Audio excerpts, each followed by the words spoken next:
Welcome back with a smiling face. Important note before starting, if you are a fan of audio stories, then our Patreon account is the best platform for you. Join us on Patreon for the best audiobooks ever. Coming Together Book 3. Episode 10. Chapter 110 of Book 3. I was running through the forest. Running on all fours, huge tawny paws touching down so lightly they seemed to skim the ground. Yet somehow my pursuers were catching up. The pounding of their boots was so close I swore my tail switched against them as I ran. I couldn't keep this up. Cougars are sprinters, not distance runners. I had to get into the brush, up a tree, someplace, any place where I could hunker down, invisible, until they passed, and then a dart hit my shoulder. I reared back, snarling, clawing my hands gripped my front legs. No, not legs. Arms. I saw hands wrapped around my wrists, a familiar face in front of mine, wavy blonde hair in need of a brush, blue eyes underscored with dark circles, wide mouth tight with worry and exhaustion. Daniel. He released my wrists. Corey's voice sounded to my left. Guys? Causing a bit of a scene here. I looked around to see strangers staring. A man in a button-down shirt was making his way over, gaze fixed on us. Behind him was a counter stacked with books. In front of me was a computer, while Corey was seated at another beside me. A library. We were in a library. The man walked over. Is there a problem here? He was looking at me and I wasn't sure why, until he shot a glare at Daniel and I realized how it must have looked, him holding my wrists as I struggled. No, I said. We were just goofing around. Not the right thing to say in a library. Even Corey, the king of goofing around, winced. I'm sorry, Daniel said. It won't happen again. As he spoke, he held the librarian's gaze and kept his voice low, calm. Using his powers of persuasion. With Daniel, it really is a power. I don't think the librarian needed it, though. He seemed content to leave us be. But the incident had caught the attention of people around us and, under the circumstances, we really couldn't afford to make ourselves memorable. So we left. Quickly. Well, Corey said as we tramped down the front steps. It's not the first time we've had to leave a library. But it is the first time I wasn't responsible.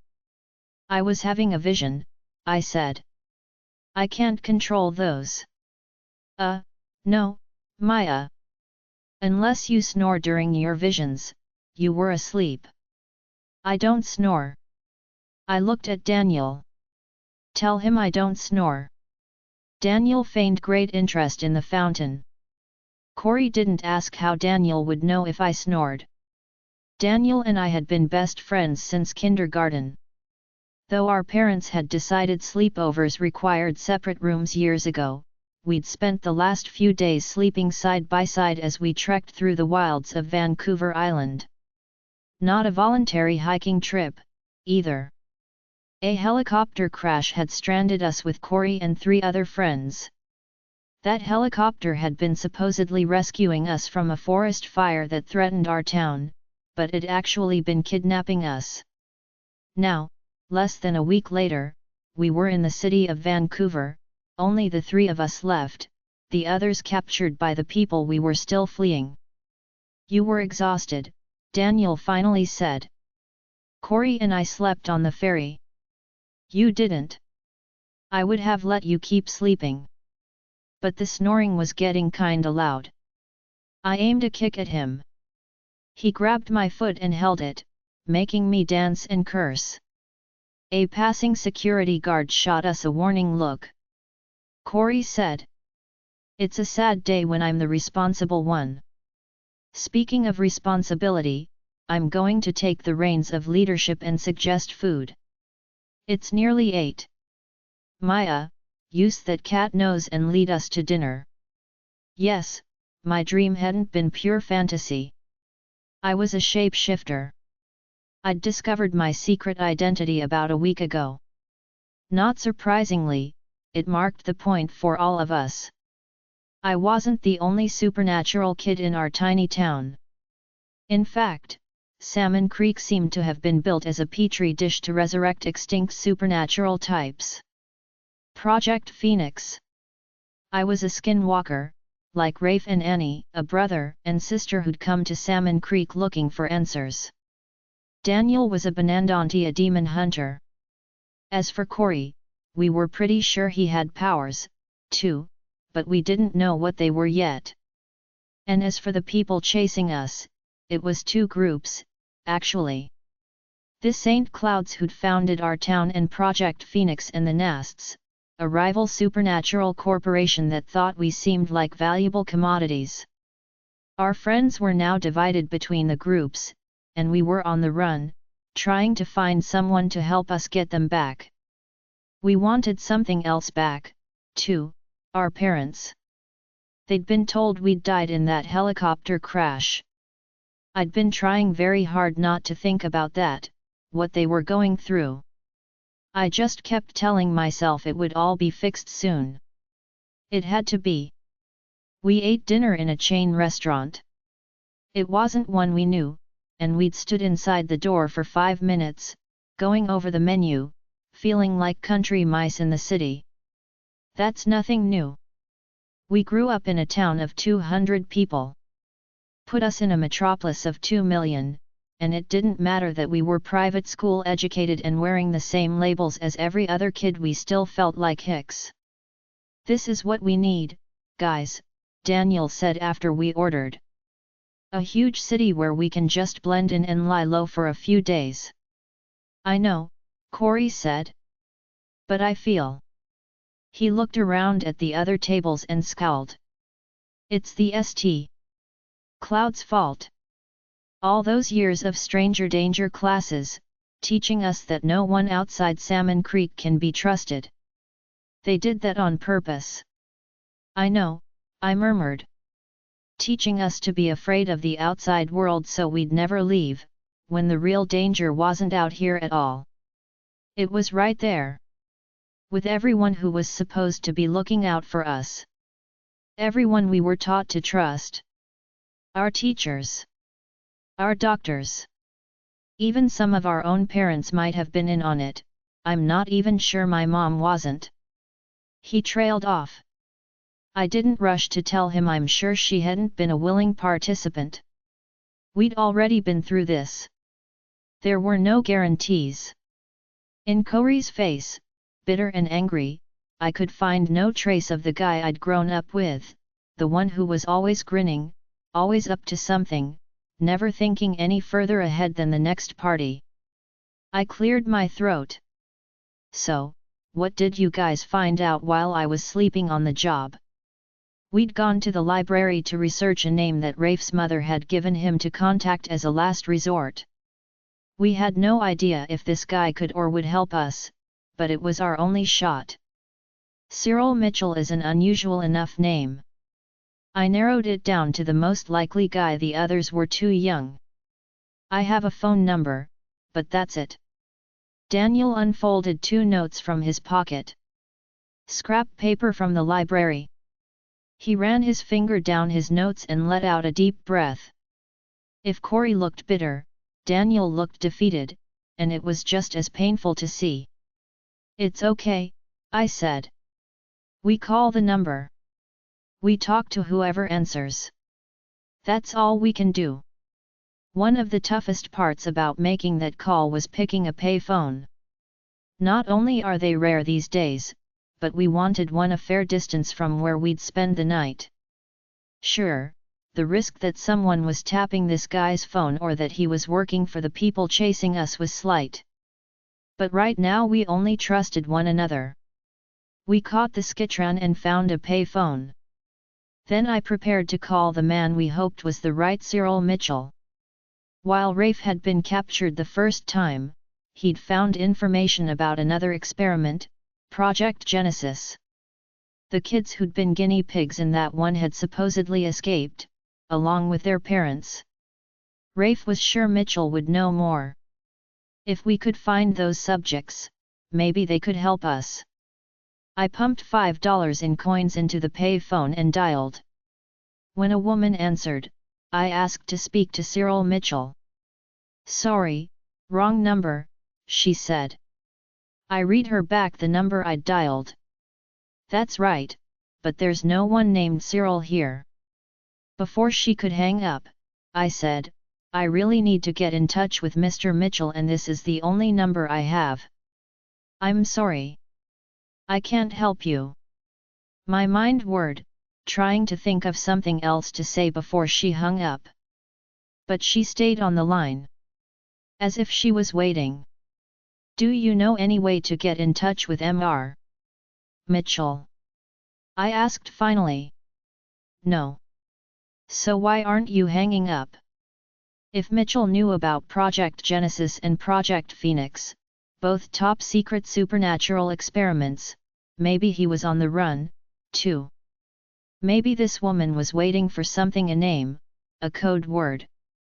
But if he's on the run, why would Daniel be able to find his number so easily? Maybe it wasn't the right Cyril Mitchell. Or maybe it was, and she could tell I was young and I was scared, and didn't want to hang up on me. I took deep breaths and clenched the receiver. This was our only lead. Our only lead. I couldn't let it slip away. I'm going to leave a message, I said. Just in case. I chose my words carefully. My name is Maya Delaney. I'm a phoenix from Salmon Creek, British Columbia. I paused. It took at least 3 seconds for her to say, I'm sorry, but you really do have the wrong number. Which told me she'd been listening, maybe even writing it down. Just take the message. Please. Maya Delaney. Phoenix. Salmon Creek. He can contact me at. I read off the email account Corey had set up at the library. Do you need me to repeat any of that? A long pause. Then, he can't help you, Maya. My heart thudded. This was Mitchell's number. Can I speak to him? Please. Not without a. She stopped herself. He died 6 months ago. I'm his daughter. I took a deep breath. Tried not to panic. Okay. Can you help? Or can you give us the name of someone who can? Please. No, a pause. I'm sorry. She hung up. 2. We spent an hour trying to call back. We even used different pay phones. She wasn't answering and she'd turned off the voicemail. We took refuge in a half-constructed condo building. There were plenty of them around. Vancouver had been booming a few years ago, insanely priced condos popping up everywhere, eyes fixed on the Olympics. Then the economic crisis hit and developers fled. We hadn't said much since our last attempt to call Mitchell's daughter. There was nothing to say except what now, and no one dared ask that. When the silence got too heavy, I snuck off to the highest level with a solid floor 7 floors up. I perched on the edge, letting my legs hang over as I stared toward the distant ocean. Toward my island. I ran my fingers over the worn leather bracelet on my wrist, over the cat's eye stone. Rafe's bracelet, the one he'd given me. A few minutes later I heard footsteps. Daniel.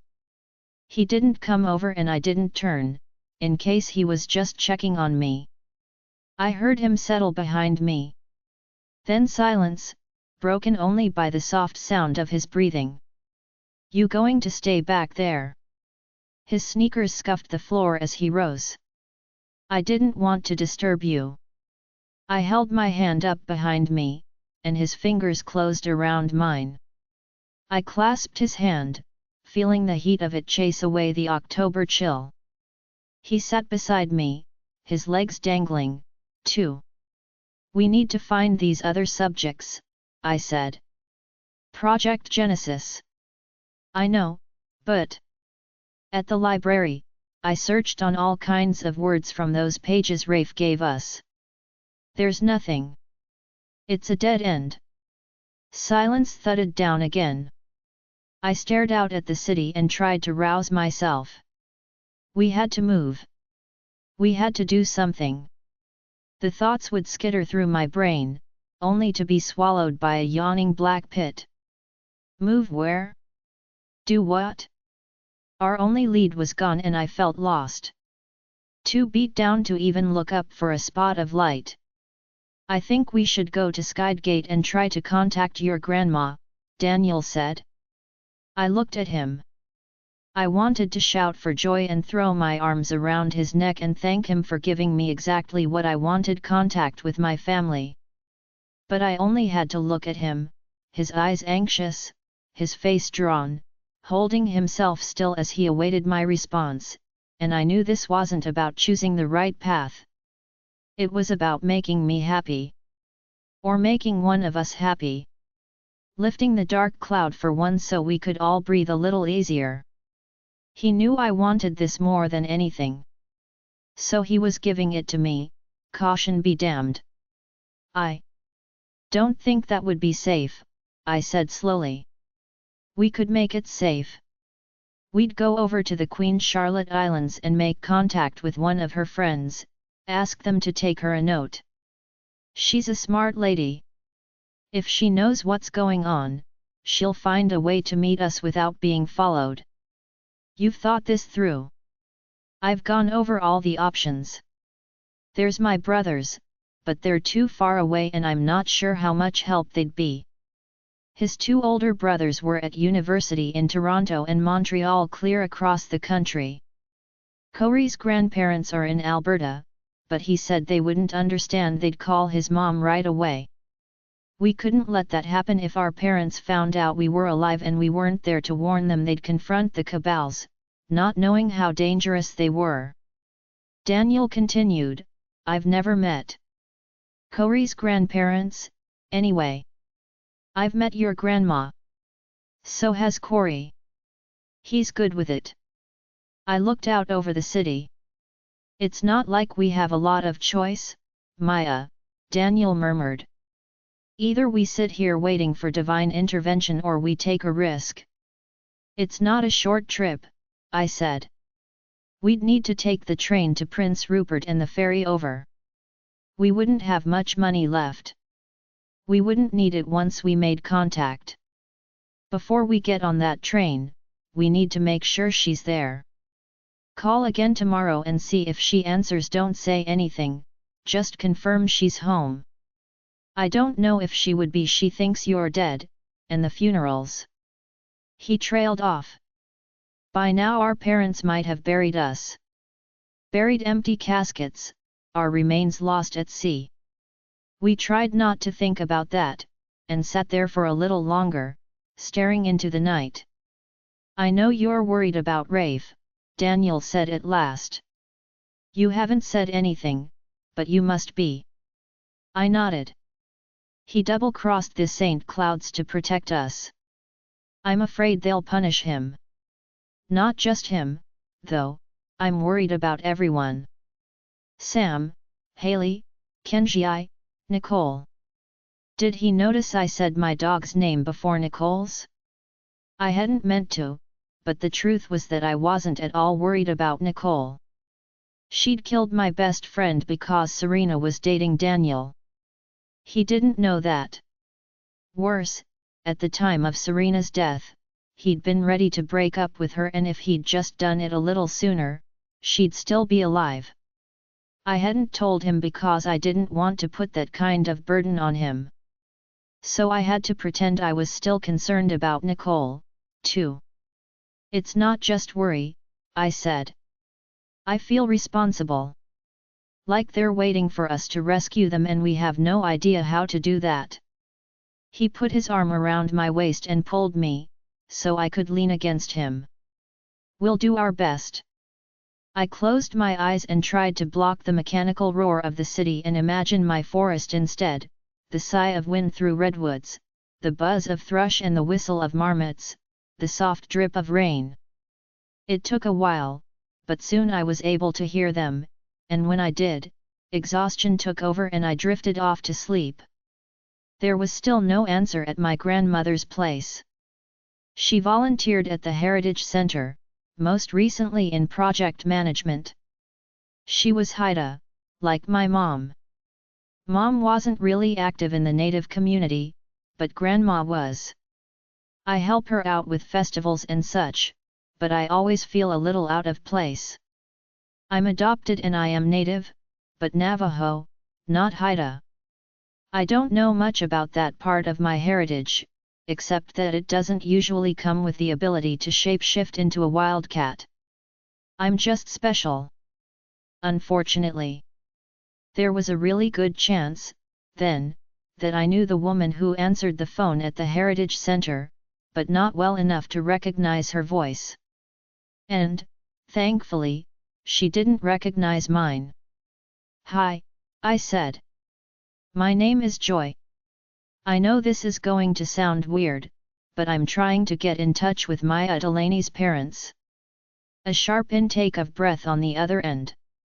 "I know what happened," I said. "My mom saw it in the paper. We have a cottage near Salmon Creek, so I'd met most of the kids who died, and I wanted to let Maya's parents know how sorry I am about everything. But no one's answering the number I have. I remember she said her grandma worked at the Heritage Center in Skydgate, so I'm sorry to bother you, but this was the only thing I could think of." "I'm afraid I can't help, either," the woman said. "Her parents are in Vancouver for the funeral." Vancouver. I thought I'd misheard and she'd said Victoria.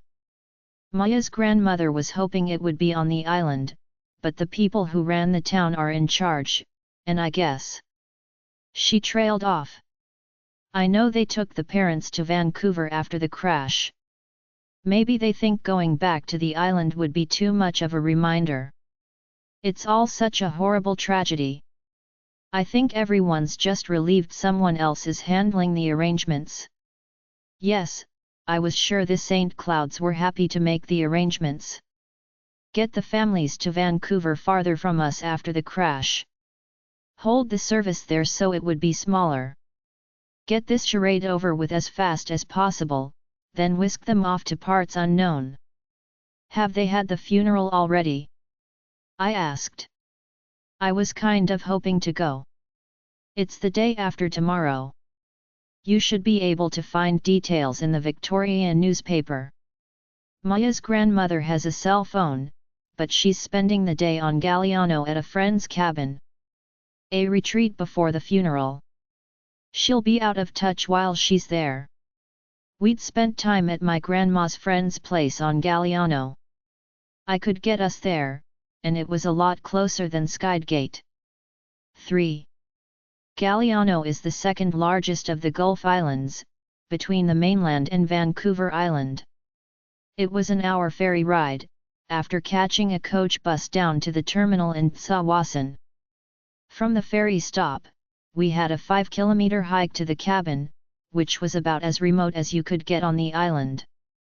By the time we arrived, it was after 5. The cottage was a tiny artist's studio on a small windswept bluff overlooking the strait.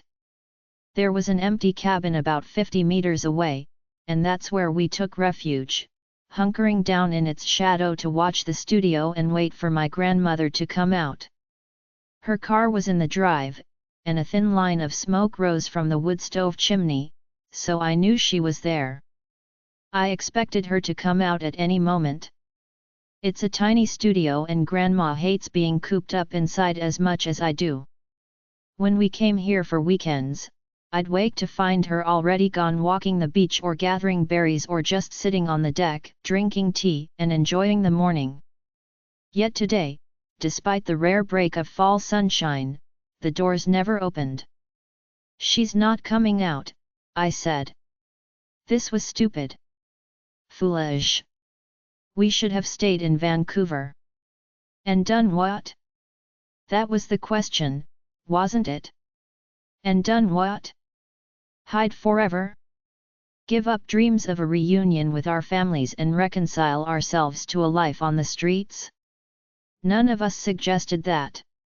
We'd sooner take our chances with the St. Clouds and the nests. Corey and I would never surrender the hope of being with our families again. Daniel Wood, his father was an abusive alcoholic, his mother long gone, but he still wanted to return to some semblance of a normal life. Corey scanned the quiet road. There's no one around. Maya, why don't you go knock on the door? It's not like anyone's going to be watching the place. Are you sure? Daniel said. Corey shifted. Look, I know we need to be careful, but he waved a hand around. We're in the middle of nowhere. It's the cottage of her grandmother's friend. How would we even know she was here? No one's going to expect this. You're sure of that? Sure enough to bet Maya's freedom on it. Corey swore under his breath. I didn't mean it like that. I know, I said. You're right. We need to take a chance. But it's almost 7 now. It'll be dark soon. Once it is, I can get to the cabin, get her attention, and get her to let me in. Daniel shook his head. If she sees you through a window, she might react loud enough for anyone watching to overhear. I'll do it, Corey said. First, she knows me the least, so she'll have the least reaction to seeing me alive. Second, I'm the guy you can most afford to lose. We can't afford to lose anyone, I said. Let's not go through this again, okay? I don't need you guys to make me feel important. You and Daniel got us this far and you're the ones most likely to get us out. From now on, if someone needs to take a risk, it's me. Always me. We finally agreed that it would be him this time. It was true that Daniel and I had done most of the planning so far. We'd all grown up together in a very small school where Daniel and I were the class leaders, not because we were awesomely perfect, but because we tended to take charge naturally and the others were happy to kick back and let us shoulder that responsibility. In a crisis, they'd done the same. Yet everyone had played their part in this ordeal. Often, that role had been the sacrificial lamb. Haley, Sam, and Rafe had all let themselves be captured so the rest of us could escape. And with every sacrifice they made, the pressure to honor it by saving them grew greater, and I felt less worthy of it. So we waited for dark. And as we waited, I became more and more anxious. It was already driving me crazy, being this close to my grandmother, with her in there grieving for me. I kept thinking Corey was right, we were being overly paranoid and maybe, in that paranoia, losing our best chance. Maybe it wasn't just paranoia, either. Maybe we'd become cowards. Unwilling to take a risk if it meant we might be captured, too. I need to move, I said finally as dusk fell.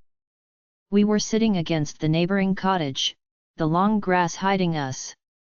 Nobody had spoken in almost an hour, and when I did, the guys both jumped. I just want to take a walk. I glanced down at my trembling hands and clenched them into fists. I'll be careful. Daniel looked at me, his head tilted, eyes dark, like he wanted to do something or say something. Okay, he said finally. Then, voice lowered another notch, it'll all be over soon. You'll see her soon is what he meant. I nodded and said I wouldn't be long, then crawled through the long grass to a stand of forest. Only when I was deep enough in did I rise and begin to walk. Being in the forest only reminded me of my forest, which reminded me of my parents and our lives there and made me wonder whether we'd ever be able to go back. Almost certainly we wouldn't go back. Salmon Creek was lost to us. My forest was lost to me. And it was only then that I truly understood what I'd had near perfect life. Days spent tramping through the wilderness with my dog, with Daniel, endless idyllic days when we had nothing more to worry about than planning the next school fundraiser. Even that was hardly stressful. We'd put on an event and the town would open its wallets. This St. Cloud's would make a huge donation, and everyone would tell us what an amazing job we'd done. Now I wondered if we could have slapped together a bake sale with tables full of stale Rice Krispies treats and gotten the same results. The scientists had wanted us to grow up healthy and confident. Most of all, though, they wanted us to be happy, so that when we discovered the truth, we'd be okay with it. Would we have been okay with it? No. We'd never have forgiven them for the lie. But could we have reconciled ourselves to a life as research subjects and future cabal employees? I should say no. Emphatically no. Yet I can see a future where that might have happened. If they'd raised us knowing what had been done to us and why. And if they'd given us a choice. Accept what we're offering or you're free to leave. I grieved for the loss of my old life, and I worried about my parents and my friends, and I couldn't even walk it off because the patch of forest was so narrow. So I had to circle, which started to feel like pacing, and only made me all the more anxious. When my palms began to itch, I rubbed them against my jeans, still pacing, until the faint rubbing sound turned into a harsh rasp. I looked down to see the skin on my palms thickening, roughening. Hair had sprouted on the back of my hands. My cheeks itched, too, and when I reached up, I knew what I'd feel: the planes of my face changing, more hair sprouting.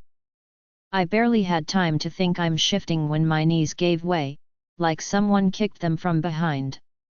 I fell to all fours, heaving, the air suddenly too thin, my chest too tight. Not now. Please, not now. I closed my eyes, fingers digging into the dry earth, willing the transformation to stop. Pain ripped through me and I gritted my teeth against a scream. This hadn't happened before. It never hurt before. Because you didn't fight it before. But I had to stop it. I should be able to stop it. Only I couldn't, and the harder I tried the more it hurt, the pain so strong I nearly passed out. If I did, then I'd finish the transformation in my sleep, as I had before. Either I let it happen or I passed out and it happened in spite of me. Either way, it was happening. I pulled off my clothing.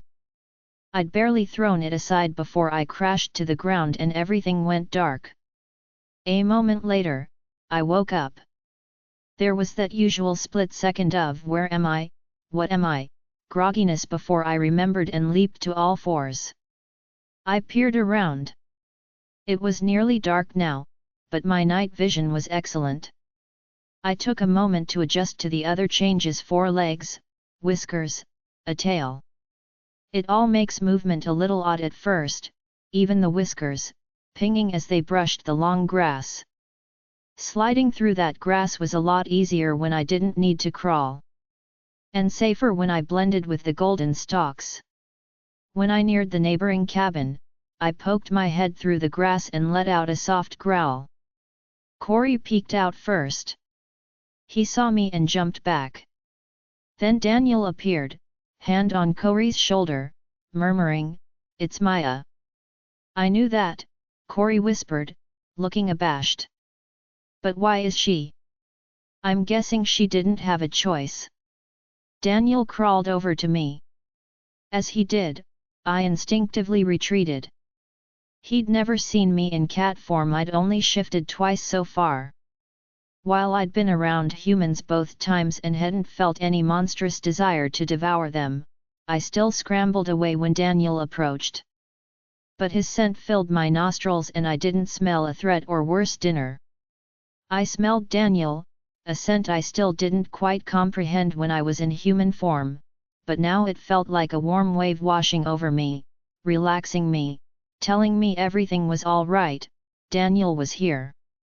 Even when I backed away, he kept crawling forward, as if I wasn't a 120-pound big cat with toinch claws and fangs. "You okay?" he whispered. I tried to say yes. It came out as a soft CHRR up, like my bobcat, Fitz, makes when he sees me. Daniel smiled. "That sounds like yes, so I'm guessing you can understand me." Another chirp. "You've got some good camouflage there," he said. "A good nose. Good ears. And a good escape vehicle if you're spotted." I realized what he was thinking. That I could scout the cabin before we sent Corey over. I chirped and tried motioning with my head that I'd circle the studio.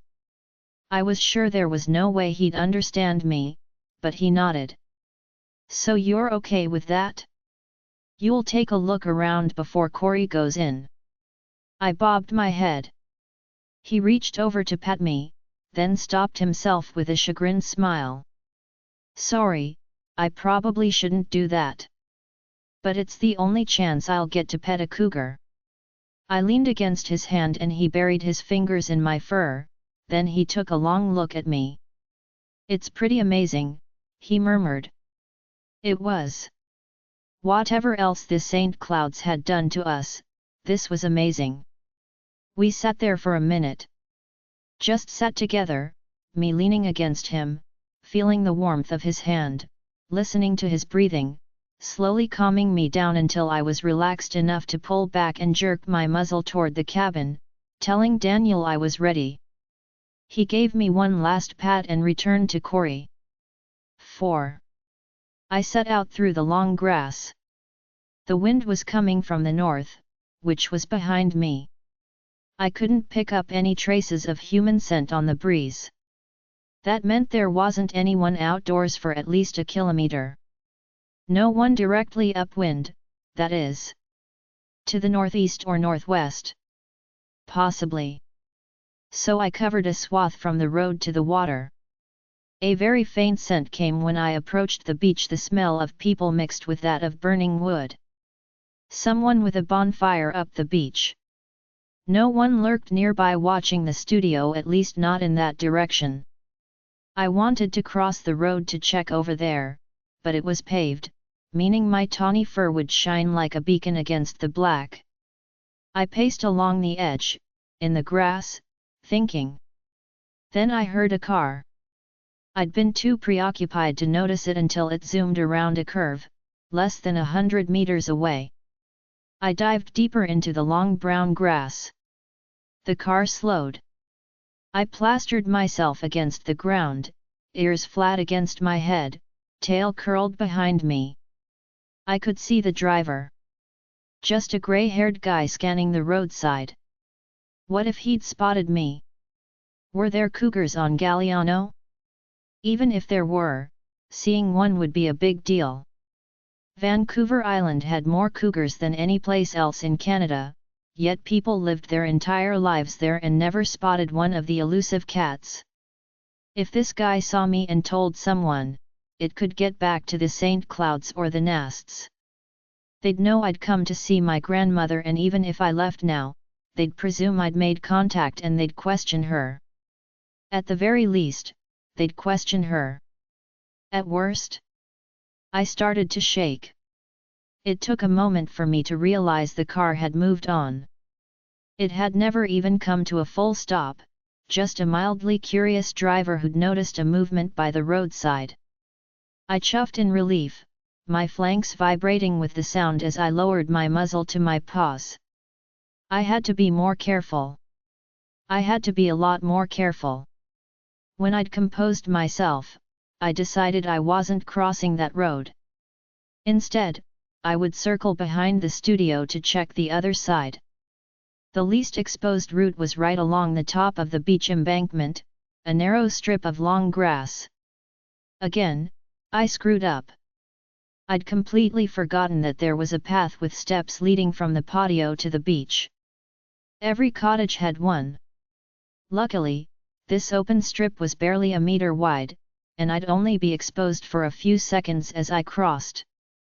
I glanced out at the water. No sign of a boat. I peered at the studio.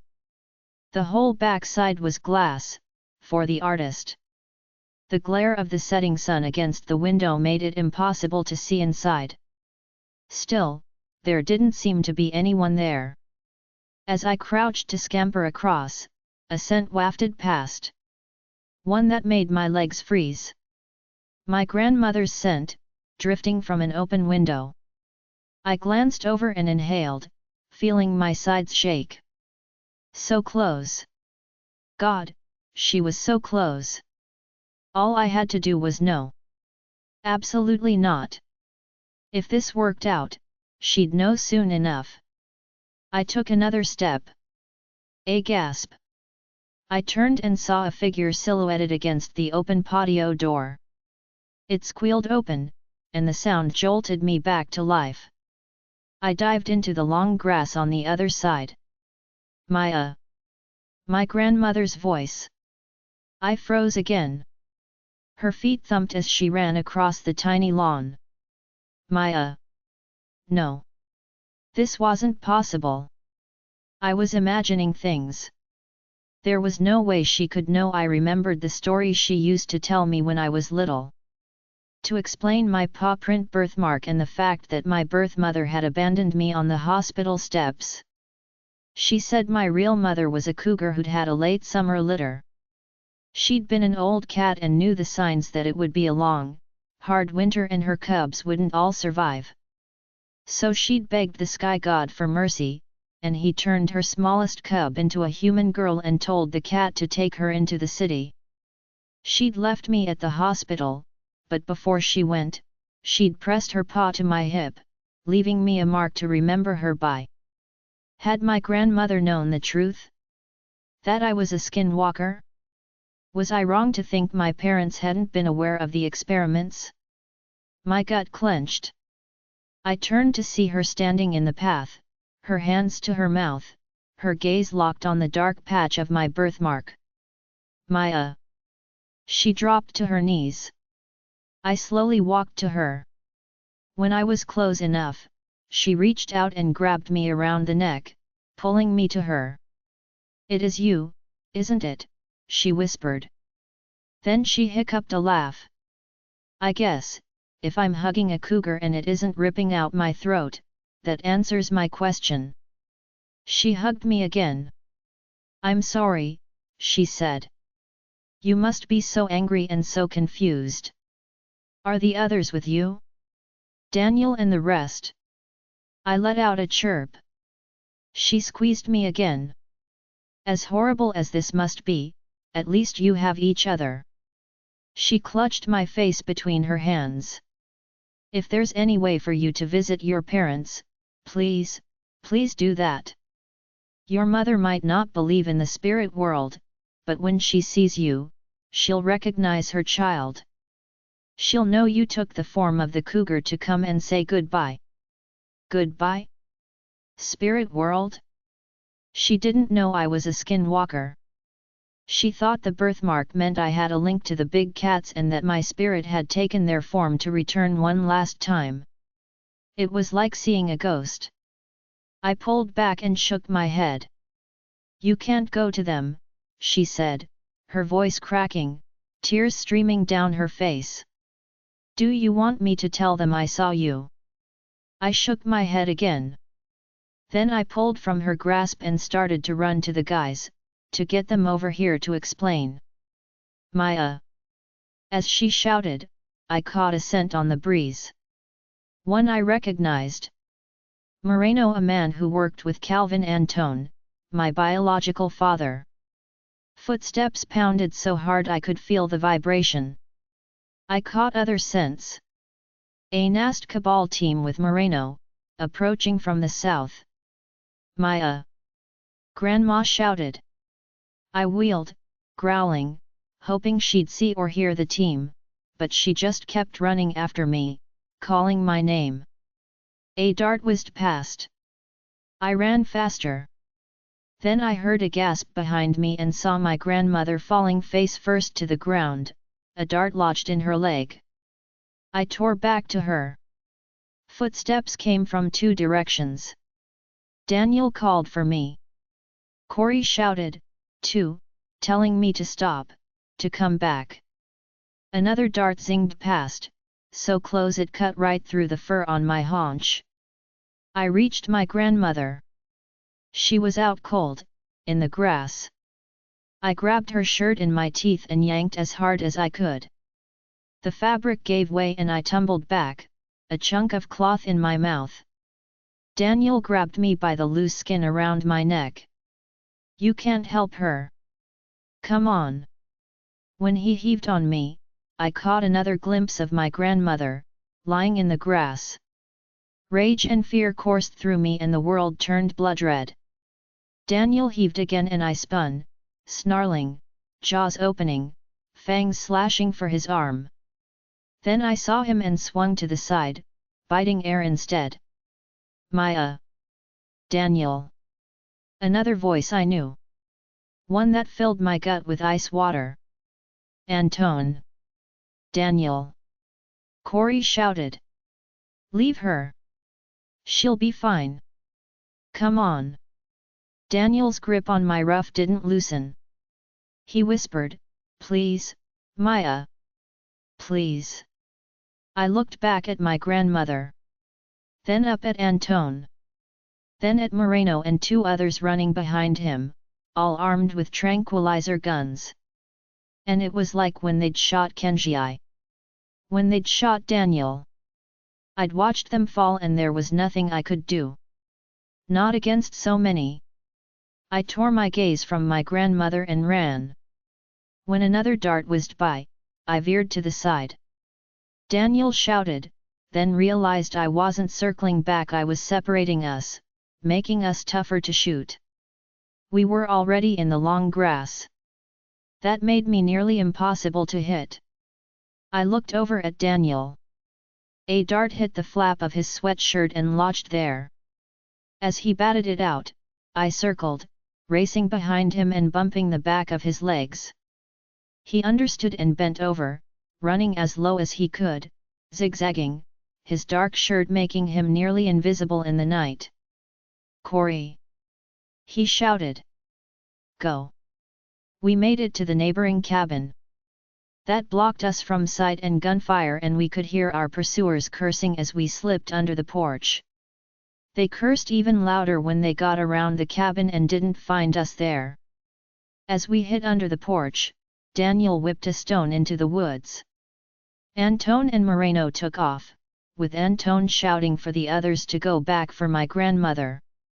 3 days in the Vancouver Island wilderness hadn't made Moreno any better at moving quietly through the woods. When he wasn't thundering across hard earth or crashing through the undergrowth, he was cursing. As we waited there, listening and tracking them, I relaxed, and as soon as I did I lost consciousness. 5 Maya. I looked at my paw. Not a paw. A human hand. I lifted my head, blinking, then remembered. Grandma. I said. Daniel clapped a hand to my mouth. I heard them talking. They're going to put her in her studio. They figure she'll wake up and think she had a dream. She's fine. Oh. My fingers dug into the ground as I struggled against the first prickle of tears. I know, he whispered. But she'll know the truth as soon as we can manage it. Better for now if she thinks it was a dream. He was right, of course. At least the NAST team didn't plan to haul her away and lock her up. Corey whispered, I think the other two are gone. Your, father and that guy. Can you hear anything? I started to rise up on all fours and felt a chill. I glanced down. I was lying on my stomach. Without clothing. Yep, you're naked, Corey said, with a ghost of his usual grin. Don't worry, I'm saving all my skeevy comments for later. Thanks. I realized then that there was something on my back, covering me down to my butt. Daniel's sweatshirt. It was too tight under the porch to put it on me, but he'd stretched it over my back. I let out a soft sigh of relief and looked over at him. Thank you. A quirk of a smile. Anytime. Corey? Keep your eyes on the forest while she puts that on. Seriously? You're going to rob me of the one ray of light in now. I crawled from under the porch and pulled on the shirt. Everything was silent. The scents I detected were very faint. Moreno and Antone had passed through the woods and carried on. We had to get moving before they came back. I found my clothing and got my jeans and shoes on, saving the rest until we were farther away. Antone might be my father, but he wasn't on my side, no matter what he said. My biological mother had run away from the experiment before I was born, along with my twin brother. I didn't remember either. She'd abandoned me shortly after my birth and had kept my brother. I was still dealing with that. I was still dealing with a lot. We carefully made our way back to the ferry docks. The last one had departed. Corey suggested stealing a boat. We could do it. He was an excellent boater. But it was too risky. They'd be watching for a small craft making a hasty exit through otherwise empty waters. Better to hole up in a stretch of woods and wait for the morning ferry. First we found a park with a washroom. We did break into that. We had to. Then we cleaned up as best we could and found a safe place to spend the night. We waited for the second ferry the next morning. We'd bottlenecked ourselves on the island. There was only one way off. Antone would know that. So he'd expect us to be on that first ferry. When the time came, we sent Daniel to get the tickets. He had a sixth sense for danger. It wasn't perfect, but Benandanti were mainly demon hunters and Moreno was a half-demon. Meanwhile I'd be downwind, on full alert. After Daniel got the tickets, we stayed hidden in the forest waiting for the departure time. The ferry dock was basically slabs of cement plunked down in the wilderness. A couple of buildings. A parking lot. A long pier. Not the ideal location for anyone trying to sneak on board. Just as we were thinking we might need to just make a run for it, a school bus pulled in and disgorged a couple dozen students. Please tell me they're walk-ons, Corey said. Even if they're taking the bus, we might be able to sneak on with them, I said. Daniel made a noise deep in his throat. Disagreeing. He was right. Kids on Galliano Island would be a lot like kids from Salmon Creek, where you'd known your classmates forever. When the first group headed for the pier, we breathed a collective sigh of relief. They were indeed walking on. We'll split up, I said. Daniel, you go first. Corey, you're next. I'll bring up the rear and keep my ears open for trouble. We joined them in the parking lot. Merging with the group wasn't easy. When Daniel cut in, they noticed. The girls did, anyway. They always do. It's the blonde wavy hair, the friendly smile. The wrestling and boxing champion physique. When Corey joined, he took some of the attention, but that hardly helped us pass unnoticed. And when I slid in, they all noticed, because I was the only brown face in the group. Hey, one of the guys said to me. You going to the mainland? I am. He started telling me about their trip and I struggled to pretend I was listening while my attention was attuned to the parking lot behind us. I hoped an overly polite nod or two would stop him, but he continued chattering away. I glanced back. All the cars were on the ferry now, the gate closing. Looking for someone, he said. No, I right here. Corey appeared and slung his arm around my shoulders. I thought you were already on board, baby. The guy grumbled and walked faster as we reached the pier. Baby. I said. You can thank me later. He glanced back. I don't see anyone, but other than Antone and Moreno, I don't know who I'm looking for. Daniel overheard, having slowed to let us catch up. Just watch for anyone acting like they're looking for somebody. Like that woman running toward the gate. Corey didn't wait for an answer, just tightened his grip on my shoulders and started propelling me through the crowd. Slow down, I hissed. Running will only make it worse. We shouldn't have attempted this. As soon as we set foot on the ferry, we were trapped. I looked up and down the pier, but there was no place to hide. We were being funneled toward the boat and Jimmy, the woman shouted. Jimmy!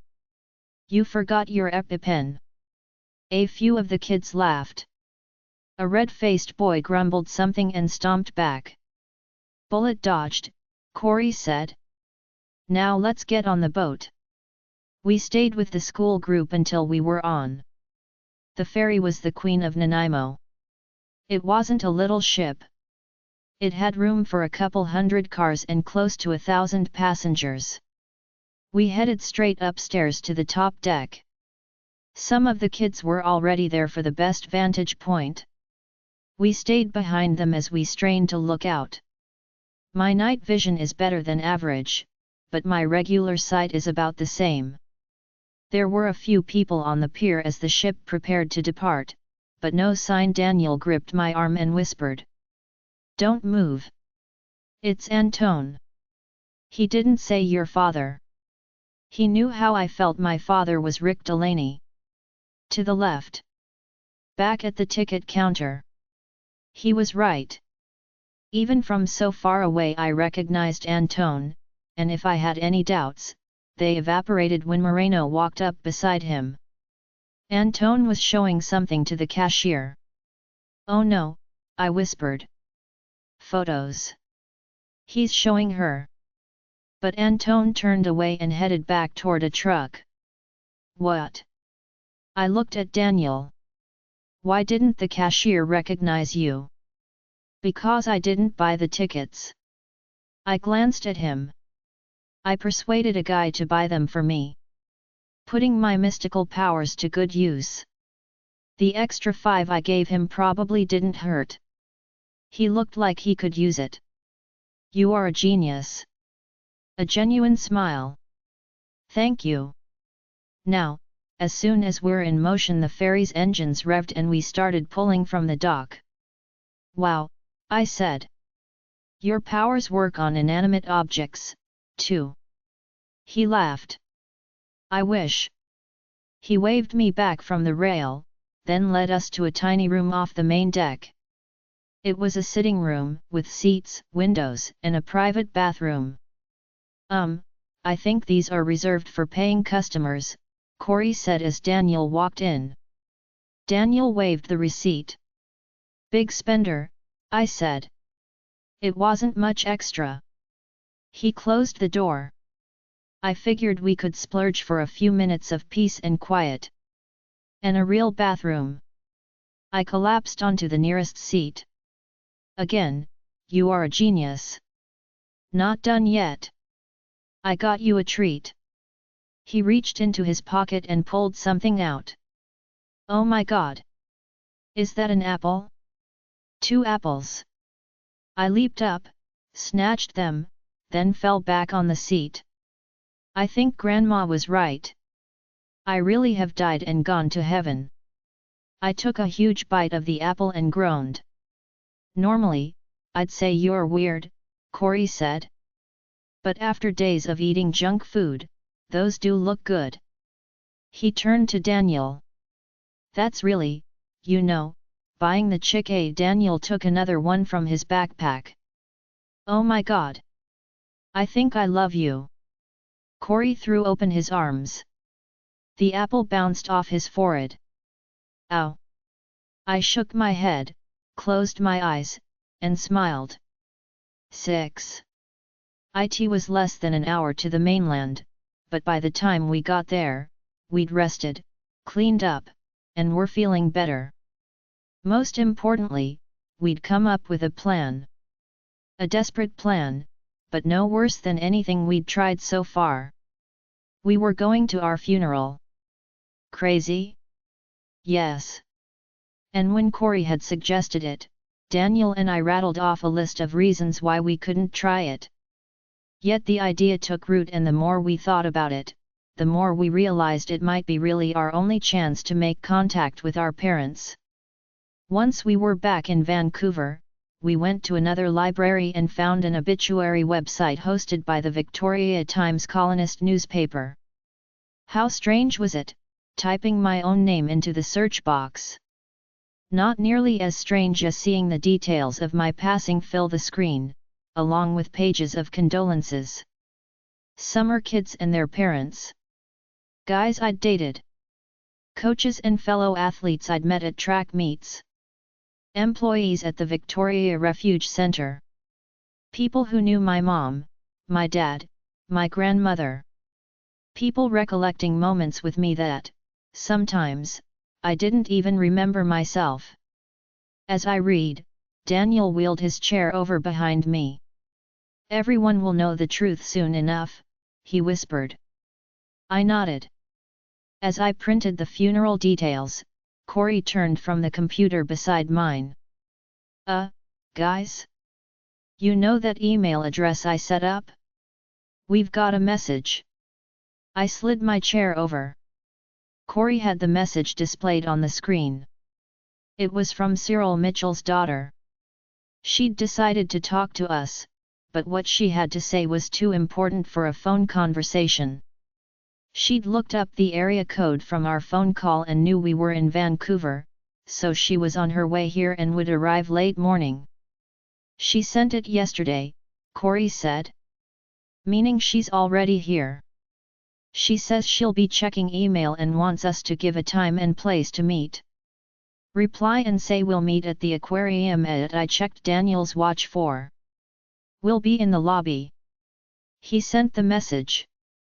We were still looking up maps for the funeral location when the reply came back. 4 o'clock, yes. At the aquarium, yes. But not in the lobby. Some place more private. Fortunately, the aquarium was deep in Granville Park, meaning privacy was only a short walk away. We chose a spot, then sent a message back. 10 minutes later, she accepted. We'd been planning to visit the site of the memorial service, to check it out, but if Mitchell's daughter was coming, then it seemed we wouldn't need that anymore. So we got a late lunch and tried to relax. Then we caught a cab to the aquarium. We'd just crossed the bridge onto Granville Island when Corey gasped. The three of us were wedged in the back seat, me between the guys, and I looked over to see Corey's face pale, his mouth open, his eyes filled with pain. Before I could say anything, he let out a strangled yowl and doubled over, his head in his hands. "What is wrong with him?" the driver asked, his voice rising as he slowed. I leaned past Corey to get the window down. "It's just a headache," Daniel said. It wasn't just a headache. It was one of Corey's raging migraines, which had been getting steadily worse. As he moaned, his head nearly in his lap, I managed to get the pill bottle from his pocket. I was shaking one out when he heaved and dry-retched. The cabbie pulled over so fast we nearly got whiplash. "Out," he said. "No drunk kids in my cab." "He's not drunk," Daniel said. "It's just out." "Out." Daniel started to argue. I stopped him. His powers only worked when someone was willing to be persuaded. This guy was not. We managed to get Corey still coughing and sputtering from the cab. Daniel turned to pay, but the guy was already speeding off. "Should try that more often," Corey mumbled as we led him to the side of the road. "Save some cash." Cars streaming into the park, which is a thoroughfare to downtown Vancouver, began slowing to watch us. For 3 days now we'd been moving through Vancouver and Galliano with only some thought to remaining hidden. Now, having seen our obituaries, I began to wonder if it was only blind luck that no one had yet recognized us from a newspaper article. The way we'd died escaping a forest fire only to perish ironically in the helicopter taking us to safety might have made us newsworthy. Slipping through the city, we'd probably go unnoticed. But standing by a busy road, helping a drunk friend after being kicked from a cab? We were calling too much attention to ourselves. "Get him in the woods," I said, motioning to the forest that flanked the road. As we did that, Corey had recovered enough to dry swallow the pill and walk on his own. "At least I didn't actually puke this time," he said. "That's a bonus." He winced and rubbed the back of his neck. "Sit down," I said. "We're early and it's only a short walk." He seemed ready to argue, then took another step and looked like he was going to throw up. He made a face and lowered himself onto a tree stump. We said nothing, just waited. After a moment, he waved to head out. We did, but Daniel and I kept shooting glances at Corey. The St. Clouds had been keeping his headaches under control. They knew what was going on. We didn't. We couldn't. No one could, not even other supernaturals, because there was no one like Corey out there. If we never went back to the St. Clouds, never had contact with them again, how could we help? We'd figure it out. We had to. 7. As we neared the aquarium, Corey stopped suddenly. "It's a trap," he said. "What?" He took a deep breath. "I think it's a trap. I mean, are we sure this chick is who she says she is? All we know is that someone emailed us using an address you just set up and we only gave to Mitchell's daughter," I said. "What's wrong?" Daniel said. Corey shook his head. "Nothing. I think we should reconsider." He glanced toward the aquarium. "I think we need to be really sure that the person showing up is a woman. We should scout first." Which made absolute sense. Except that Corey was never the guy advising caution, he was the one we had to caution. "It's not a woman waiting for us, is it?" Daniel said. "I don't know. I'm just saying." "No, you're not." Daniel instinctively took on his persuasive tone, then seemed to catch himself. He cleared his throat. Earlier we'd talked about this, how he didn't want to use his powers on us. Now, without thinking, he was doing it and he looked abashed, but I wasn't sure he had a reason to. It was a skill as much as a talent. Something he'd always done, except with me. Maybe because he knew I was too stubborn to be persuaded of anything. He cleared his throat again. "You're not just saying, Corey. You saw who's waiting for us. You had a vision with the headache." "What?" Corey said. No. You're confusing me with Maya. She gets the visions." "This is different," Daniel said. "You see images of things that don't make any sense. Like Maya with Rafe when we thought he was dead. You saw him with Maya in her backyard. Exactly the way they looked when we found them, right?" Corey glanced at me. "I didn't tell him," I said. "You know I wouldn't do that." "I overheard," Daniel said. "You're never as quiet as you think you are, Corey." It didn't make sense at the time, but after, I started wondering. Then when we were in that van, you knew it was Maya rescuing us before she got the door open. He was right. Both about Rafe and the van. I just hadn't made the connection. "What did you see?" Daniel asked before Corey could deny it.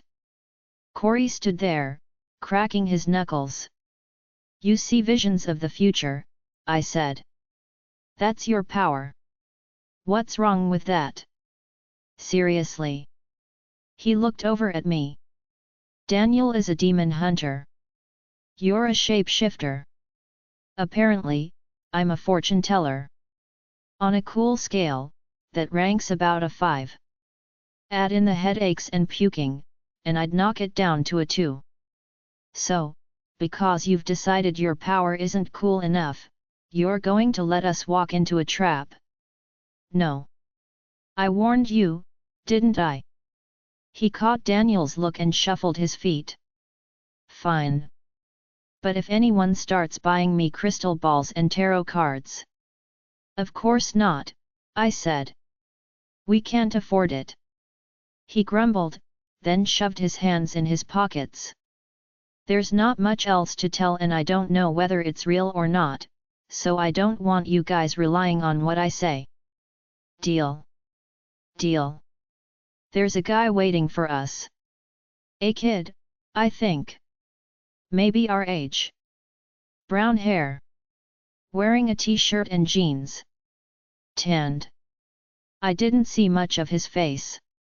I'm not even sure about the we understand, I said. Don't second guess. He's in the woods. In a tree. A tree. Don't ask me. I just get flashes. Images. I saw Maya in the woods right over there, he pointed, and there was a guy in a tree. He jammed his hands into his pockets again. Now that I'm saying it, I don't even know if he's waiting for us. It could just be a kid goofing off. Okay, well, let's just keep that all in mind, then. Daniel turned to me. Are you ready? I nodded. No one was waiting for us. After 10 minutes, I said, maybe this isn't the right spot. We said just inside the forest, but... I peered deeper into the woods. I'd say we should split up, but considering what Corey saw, I stopped and looked at them. That's what Corey saw. We'd split up. I was in the forest alone. Okay, Daniel said. So we don't split. He trailed off and scowled at me. That's not what you're going to suggest, is it? Corey didn't see me getting attacked by some guy in a tree. Hey, no, Corey said. I see still pictures. No action. A snapshot. You were under a tree with a guy in it. For all I know, he jumped you 2 seconds later. But now I'm ready, so we'll get the jump on him. We had to at least pretend that we'd split up to search for our contact. That meant I couldn't exactly walk around gaping at the treetops. I kept glancing up, but with the dense trees and shadows, every nest looked like someone crouching on a branch. Then, as I passed under a tree, I heard a limb creak. I looked up. Sure enough, there was someone at least 10 meters up, almost hidden by the thick needle-laden branches. Guys!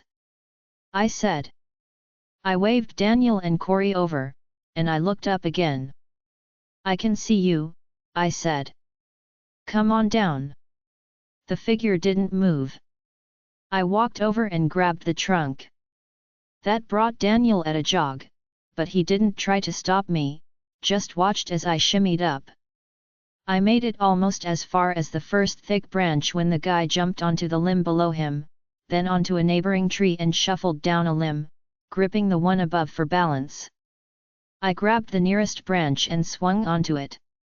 I caught a glimpse of the guy just enough to see that he was young with brown hair, as Corey had seen. He didn't look back, just leaped down a branch, then along it, moving faster now. He swung to the next tree and almost missed. He righted himself, crouched, and jumped to the ground. Daniel caught him in a running tackle and took him down. Corey raced over behind and bounced there, fists up, like he was standing outside the boxing ring, waiting his turn. As the guy struggled, Corey tensed, ready to leap in, but Daniel got him pinned face down on the ground. What is this? The guy snarled. A mugging?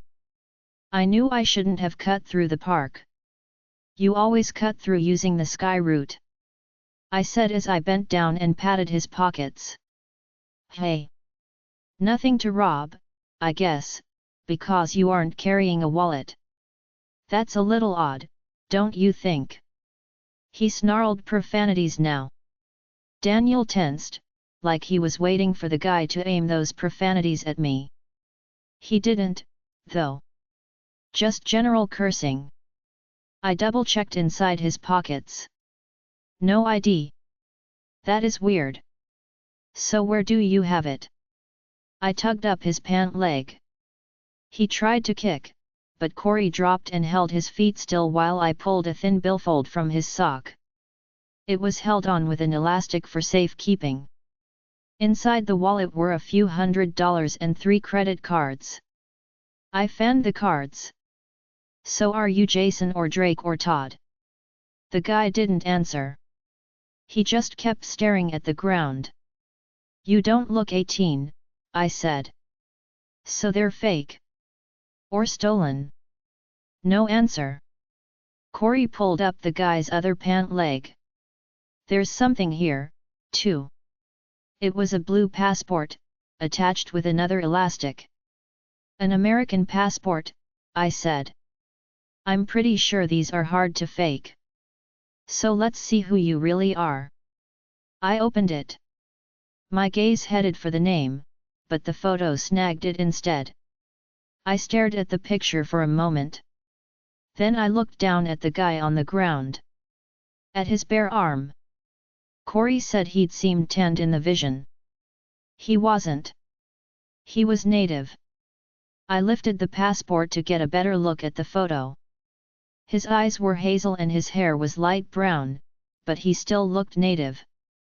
As I stared at the picture, I could swear I recognized the face. I didn't, though. Not his name, either. Ashton Gray, I said. He didn't respond. I looked at the birth date. It was a couple of months before mine. What was a 16-year-old kid doing climbing trees in Stanley Park with fake credit cards and an American passport? He seemed like a street kid. The solace of his running shoes were almost worn through, his jeans were frayed, and his black t-shirt had been washed so often it was a dirty gray. But his nails were trimmed and his hair was poorly cut but clean. I looked around. Where are the others? What others? His first actual response. He didn't try to look at me, though. Someone contacted us and set up this meeting through an email address, which we only gave to one person. That person wasn't you. I don't know what you're talking about. Daniel backed off the guy, staying poised to pounce if he bolted. Get up. Well, since you're asking so nicely. The guy Ashton rolled over and pulled himself to a sitting position. He moved slowly, getting to his feet as if taking his time meant he really wasn't doing as he'd been told. His hair reached his collar at the sides as well as in back, and hung in his face. Only after he was standing did he bother to push it back. He fixed Daniel with a hard stare. Challenging. That he'd been taken down so easily. Better, he said. Daniel looked at him. Stared, actually. He looked at me. Looked back at the guy. Then he swore under his breath. I stared at Ashton Gray, too, and again I had this vague sense of I know you. Something about his face. Something familiar. Maya. Daniel said. Ashton flinched when Daniel said my name. I said. Rafe has a birthmark like yours, right? Where is it? On his. I trailed off. Daniel thought this guy was a skinwalker? Why? Because he was looking for us and happened to be native? No, Daniel didn't jump to conclusions like that. On the back of his shoulder, I said. A paw print like the one on my hip. Turn around, Daniel said to Ashton. The kid's lip curled in a sneer and he seemed ready to snarl at us all, but when Daniel snapped, "Turn around again," he obeyed. He was only a couple of inches taller than my 5'5", which made him shorter than both of the other guys. Smaller, too slight and wiry. He yanked up his shirt to his shoulders. The paw print birthmark was there. "What's the birth date on his passport, Maya?" "Birth date? I double-checked. August 5th. Fake, then. It's more like October, isn't it?" Daniel said, walking around to meet Ashton's gaze. "Early October. I don't know the exact date, because Maya's isn't exactly right, either, but the doctors had a pretty good idea how old she was when she was found, and they wouldn't have been 2 months off." I tried to follow what he was saying. How would that have anything to do with? I stared at Ashton Gray. No. It couldn't be. "Is your real birthday in early October?" Daniel asked. "Yeah." "And you just turned 16. "Yeah." "And you know why I'm asking?" A pause. But only a brief one. His gaze started my way, then stopped, and he stared at the forest instead. "Yeah." Corey murmured. "You're Maya's brother." 8. Is there a proper reaction for meeting your twin for the first time? A twin you never even realized you had until a week ago? I'd seen long-lost relative reunions in movies. I'd even read a couple of real-life stories where siblings were reunited. Judging by those examples, I should race over and throw my arms around his neck. Only I didn't. I stood there, staring at this stranger, thinking, my brother, my twin brother, over and over. I couldn't process it. We'd shared a womb for 9 months. We'd been babies together, probably in the same cradle, his face the first thing I saw every morning and the last I saw at night. And yet he was a stranger. A complete and total stranger. His reaction didn't help. He wouldn't even look at me. Just stood there, hands in his pockets, gaze defiant, as if he couldn't bear to look at me. "It's true," I said. "Yeah." His voice was gruff, emotionless. "Hi," I said, which was a dumb thing to say, but all I could manage. "I'm Maya." "No." Daniel rocked forward, like he wanted to cut in. He didn't, though. Not until Ashton yanked his hands from his pockets, the sudden move startling me. Daniel caught me and yanked me behind his back, then faced off with Ashton. "I wasn't going to hurt your girlfriend." A sneer.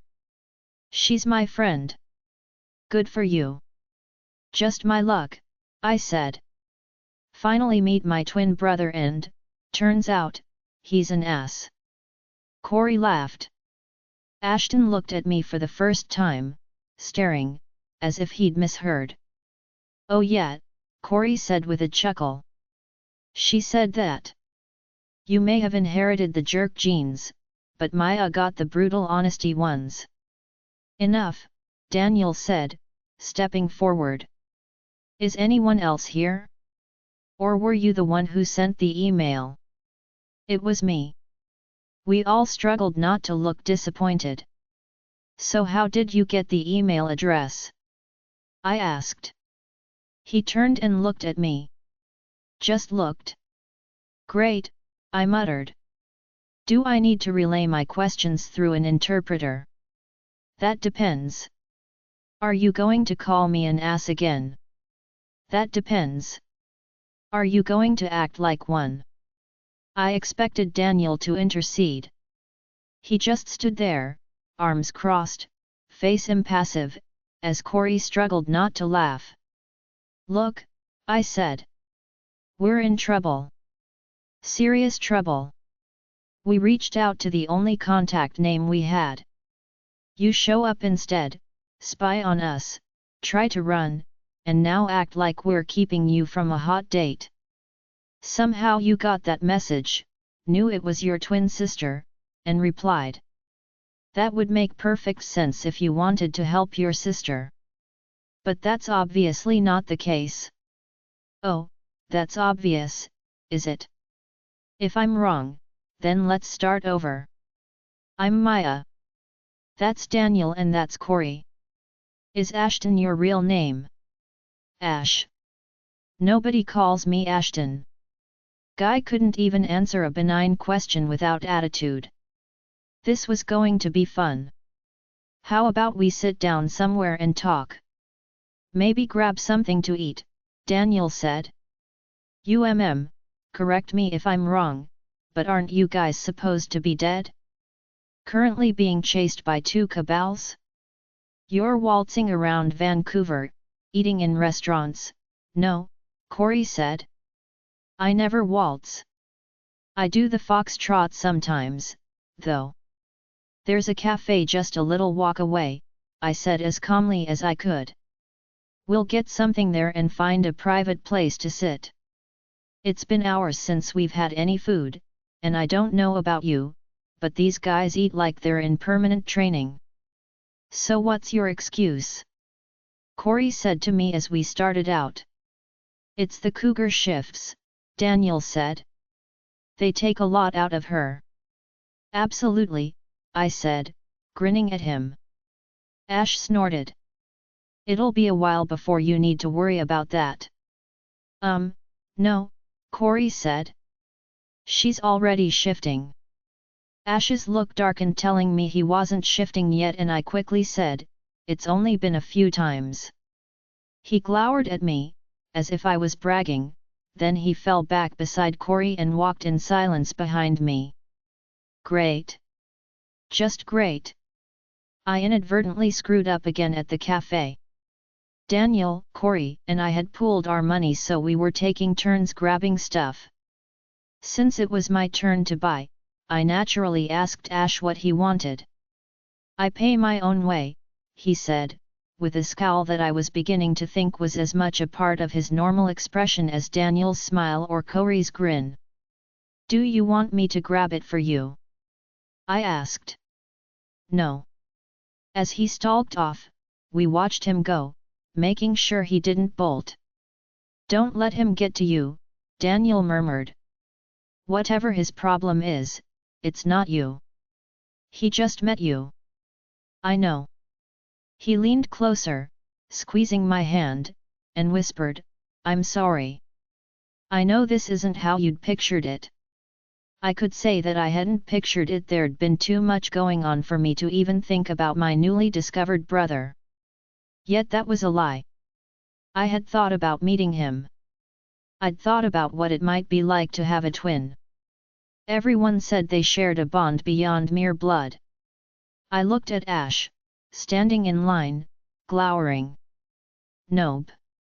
No bond there. I joined the line behind Ash. He must have known I was there but didn't turn, not even when I cleared my throat and said, Ash.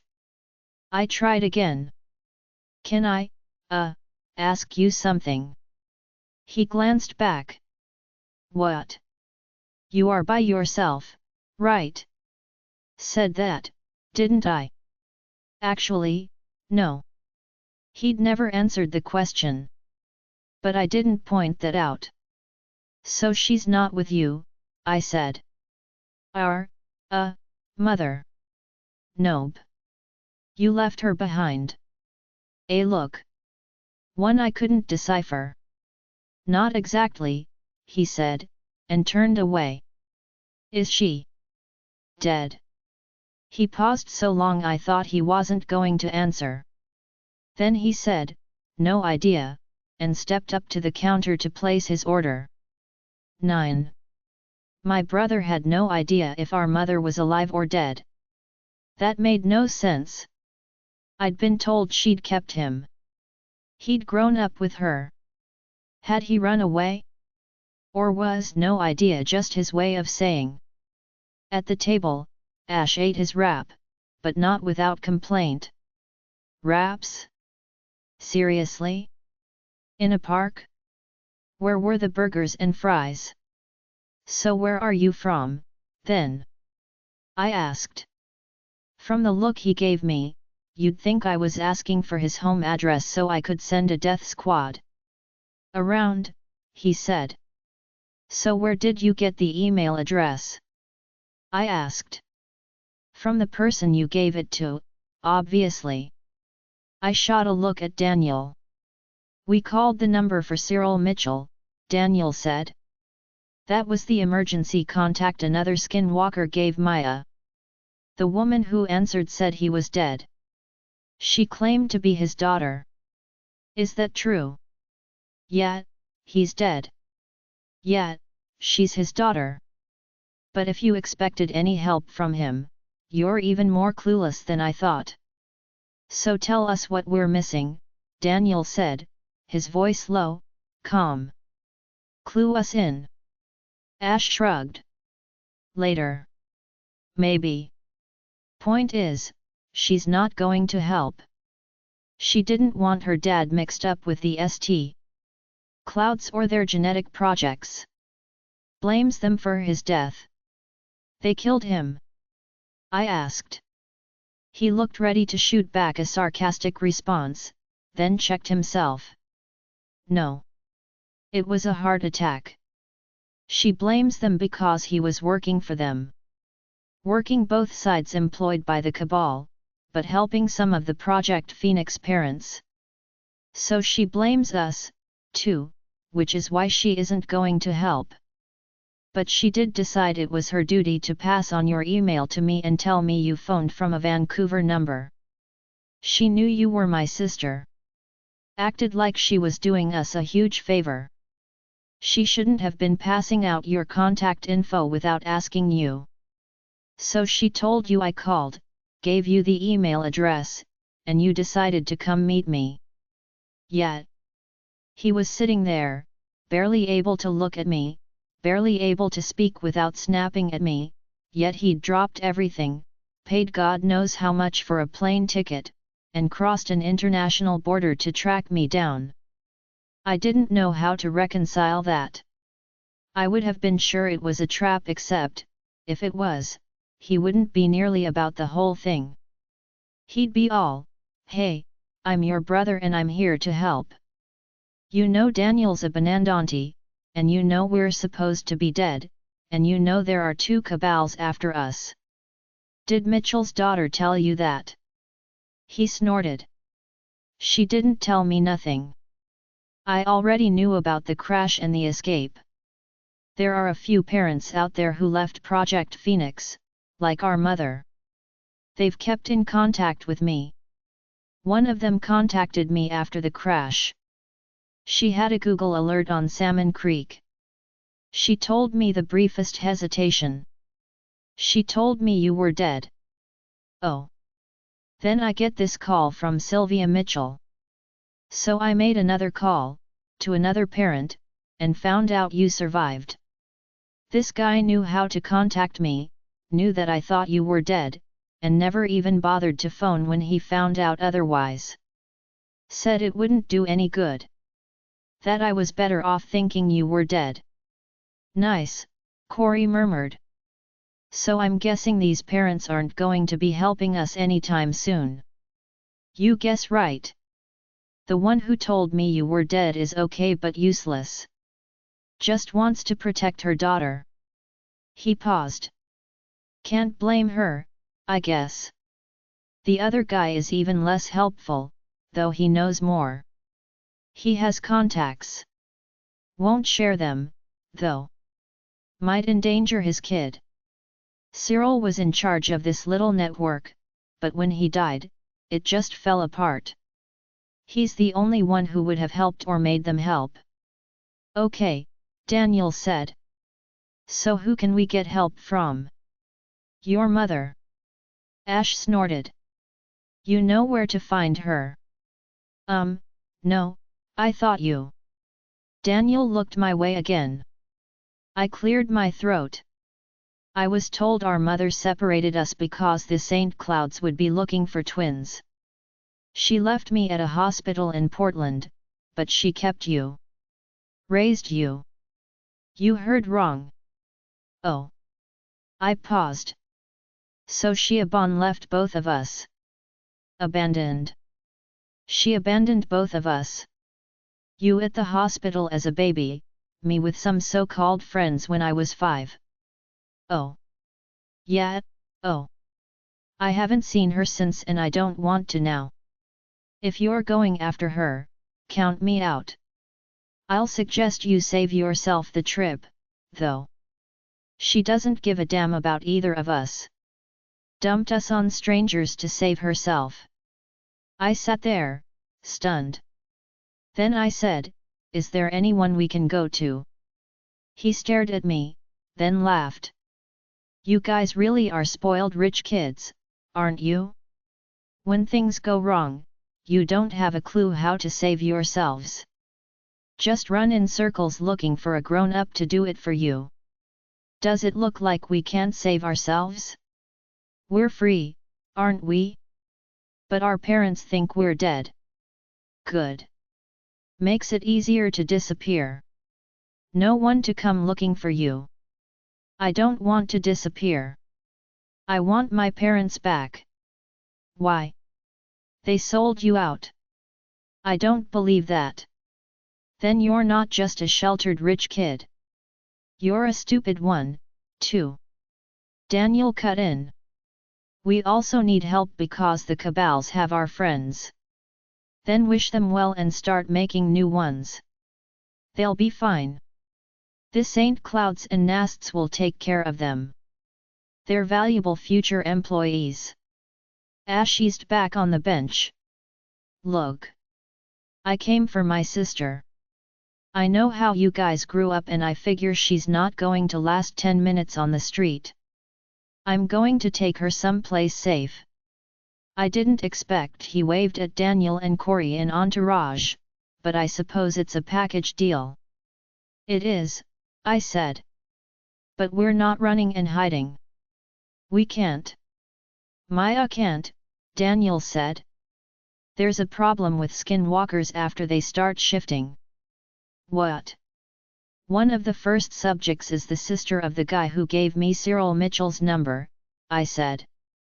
She's been shifting for a few years now and she's brain damaged. From the shifts. Maybe brain damaged isn't the right term. It's like she's becoming more animal. All she cares about is eating and sleeping and running around the woods. Now I'm starting to shift, and you've noticed changes? No, Daniel said. But it's only been a week and Rafe told her it took a while with Annie. If Maya starts reverting like that, we can't exactly take her to a hospital and ask them to fix it. We need help from the people who did this to us. And how are you going to get that? Ask nicely. Silence. This was the part we hadn't worked out. Hadn't dared discuss. I spoke first. Ideally, we'd find someone who worked for the project, a scientist or a doctor who has either left the St. Clouds or is willing to work against them. Which sounds like Cyril Mitchell. Yeah, it does. Which means you're out of luck. I'm not even sure he could have helped. This is. A look crossed Ash's face. Something like fear. Big. It's huge, Daniel said. And I'm not letting it happen to Maya. So how are you going to stop it, Benandanti? Put all their scientists in chokeholds and use your power to persuade them to help. If I have to. The better option, though. He took a deep breath. Is a truce. What? Ash laughed and shook his head. You really don't know anything about cabals, do you? No, but I'm hoping you'll fill us in. I do believe, however, that under the right circumstances, a truce is possible. For that, though, we need our parents not because we want mommy and daddy to hold our hands, but because these people won't take our demands seriously. We're just kids. We need to get to our parents and let them know what's happened. Yes, maybe some joined the project voluntarily, but they didn't sign up so their kids could be taken away. If they know the truth, they can use it. Threats. Blackmail. Whatever it takes. Get the cabals to help us on our terms. Ash looked me in the eye. This stuff about the girl. Annie. You've met her. I have. Could she have been faking it? Maybe her and her brother set this up so you'd think you need a cabal's help. I shook my head. It was real. She's regressing, and it's... I swallowed. I can't imagine it. Fine, he said. We'll try it your way. It won't work, but I can tell you're not going to believe that until you've given it a shot. 10. Ash didn't get a whole lot more pleasant after that. He insisted he'd come to rescue me, but acted like I'd found him against his will and now I was clinging like a burr, tenacious and irritating. When we finished eating, he wanted to find a spot to hole up for the night. We need to stake out a good place now, he said. Before it's dark. Otherwise, all the good spots will be taken. We found one the night before last, I said. We can just go back, never use the same spot twice. Not when you're running. He seemed to have some experience with this. A lot of experience. I looked down at his tattered sneakers. I had a feeling he didn't live with those so-called friends of our mother anymore. So where do street people live in this city? He said. He shook his head. Why am I asking you? This is Canada. The great socialist nation to the north. You guys don't even have homeless people, I bet.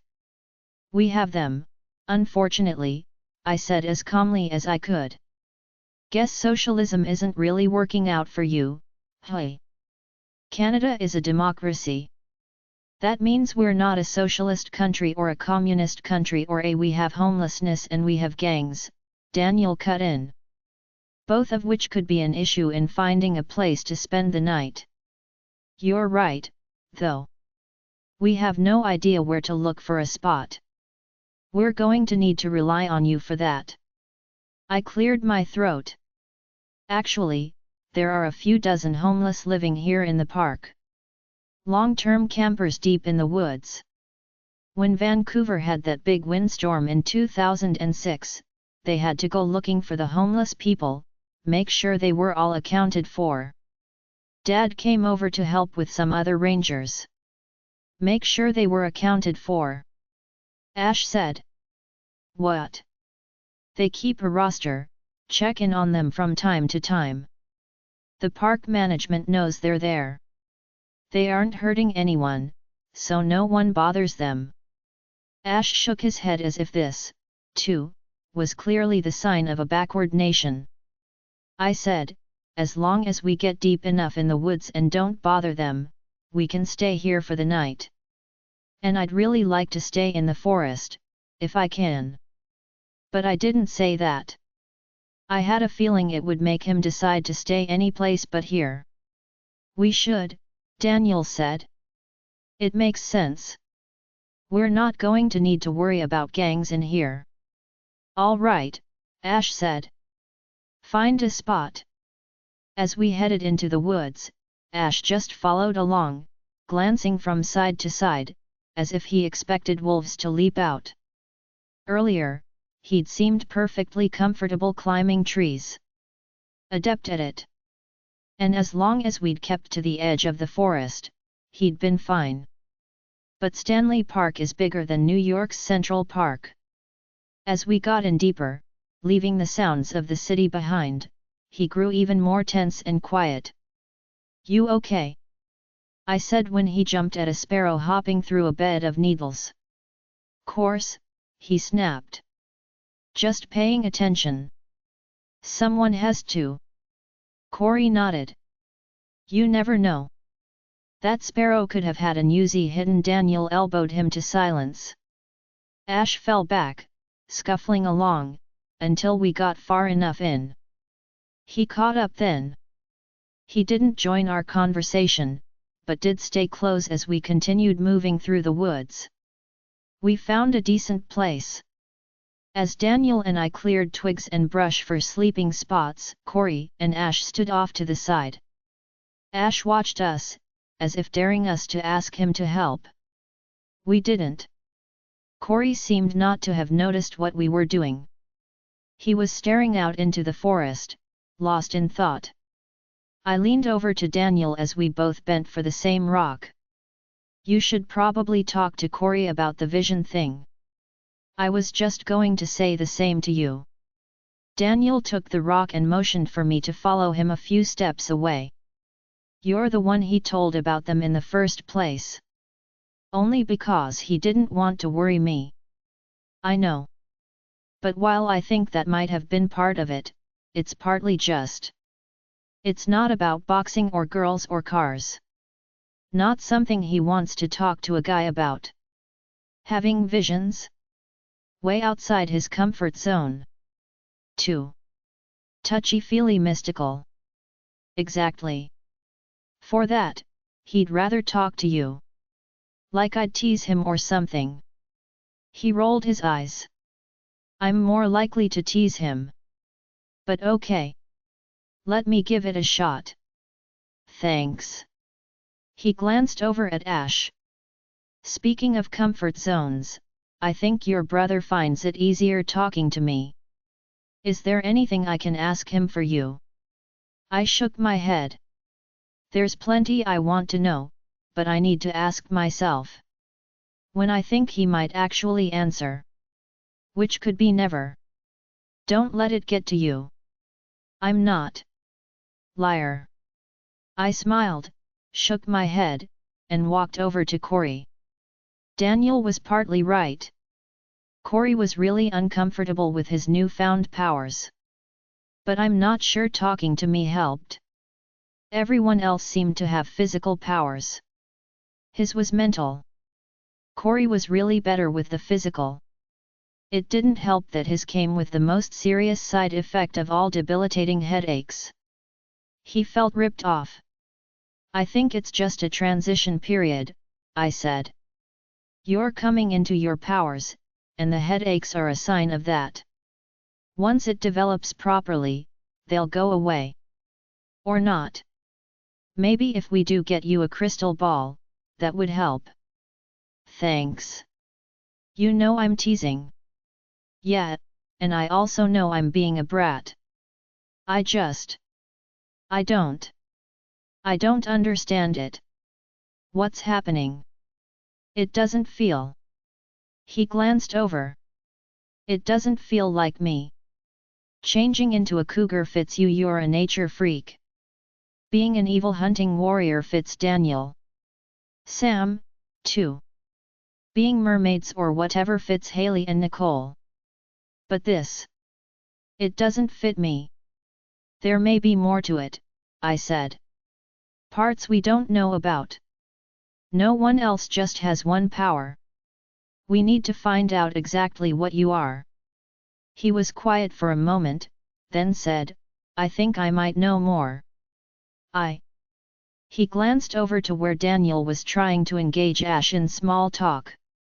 He should hear this. Daniel, I mean. I guess there's no way of doing that without him overhearing. A pointed look at Ash. But if he makes a crack, any crack, I'll deck him. Brother or not. No argument here. He's not exactly Mr. Congeniality. No kidding. I think we're going to need a DNA test to prove you two are related. I'll take that as a compliment. The rest of the audiobook will be continued in the next episode. Join us on Patreon for early access or more great audiobooks. A link is provided in the video description.